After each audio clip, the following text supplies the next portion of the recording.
All right. So let's got our hunk of meat here. And what we have here is a whole Angus prime rib. It's a full roast here. So what you want to do, buying a big chunk like this, if you get the price like I get from my local Quillen's, $9.99 a pound. I'm filming a vlog here. And that's what you want. Buy it the bigger, the better, you get the better price. So, on something like this, I'm gonna talk to you guys like I know what the fuck I'm talking about, and I don't. There's some ribs still left in here, so you are paying for a little bit of bone. Not a whole hell of a lot. It's still gonna be better than what you get market price. But what you're gonna want to do, take it out. And again, this is bone in. So this is a rib roast, basically, is what it is. Prime rib roast, rib eye, rib cut, those kind of things. So you're going to peel it out like that. And the plastic, try not to drip everywhere, throw it away. Boys, go on.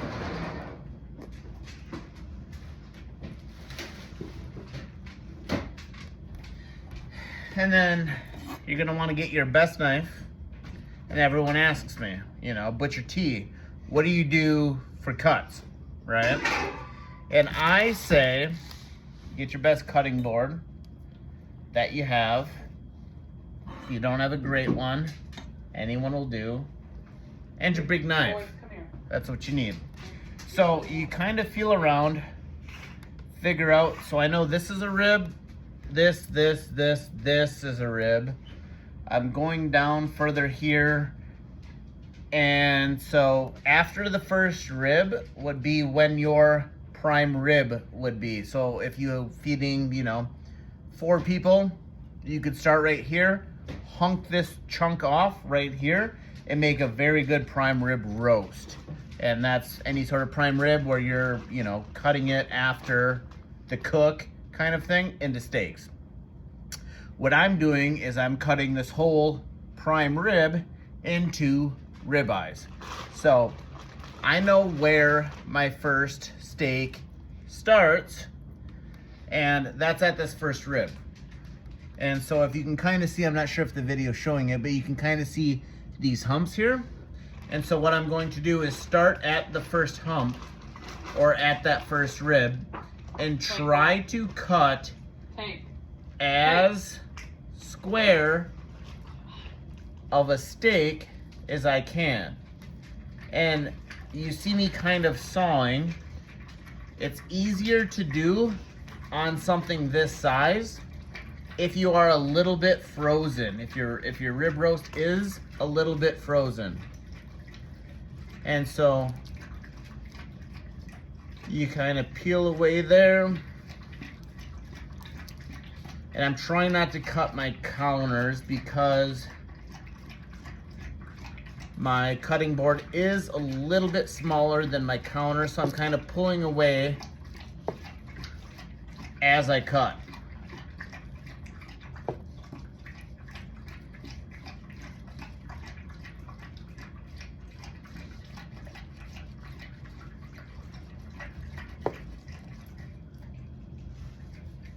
So,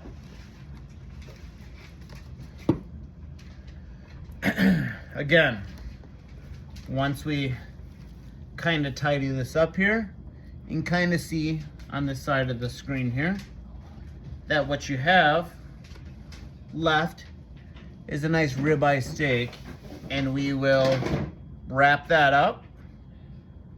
It's pretty level. We'll wrap it up and we'll have ourselves a good steak. Good ribeye. Secondly, now we're going to attack it at that rib right there. So right where we can see that line coming down, second ribeye,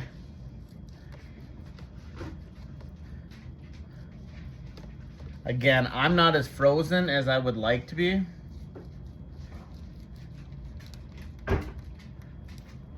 But we're just kind of peeling away there.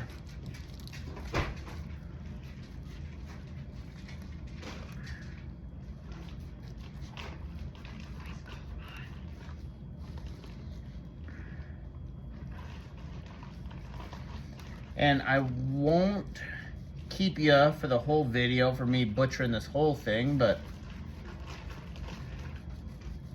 I just sharpened this knife, and clearly I need some work on my knife sharpening skills. But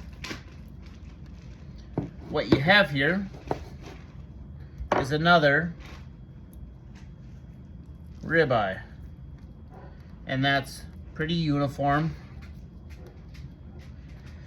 And then the next section is going to be the space in between the last rib and the next rib. So we see this right here, and we have a little bit down here.